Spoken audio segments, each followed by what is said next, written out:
আশা করা যায় বৃষ্টির পরিবার বৃষ্টির হত্যাকাণ্ডের সঠিক এবং সুষ্ঠু বিচার পাবে। নিহত বৃষ্টির মৃতদেহ আজ ঢাকায় এসে পৌঁছেছে।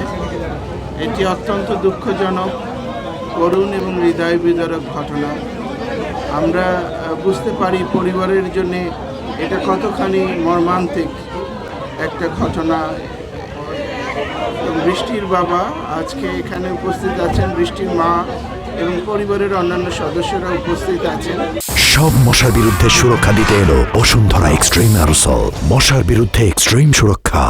তাদের কাছে বৃষ্টির মরদেহটা আমরা হস্তান্তর করেছি।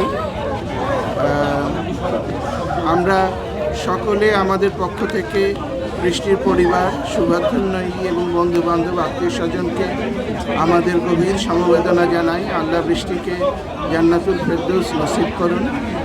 এবং আপনারা জানেন যে মার্কিন যুক্তরাষ্ট্রে আমাদের ওয়াশিংটন ডিসিতে অবস্থিত দূতাবাস এবং ফ্লোরিডায় অবস্থিত কনসুলেট জেনারেল বৃষ্টির হত্যাকাণ্ডের সাথে অভিযুক্ত যারা, তাদের তদন্ত যাতে সুষ্ঠুভাবে হয় এবং পরবর্তীতে যাতে তাদের বিচার যথাযথভাবে হয় সেজন্য কাজ করে যাচ্ছে। আমরা মার্কিন কর্তৃপক্ষের সাথে সার্বক্ষণিক যোগাযোগের মধ্যে আছি।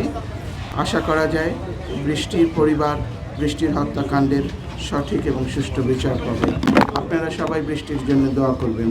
ধন্যবাদ।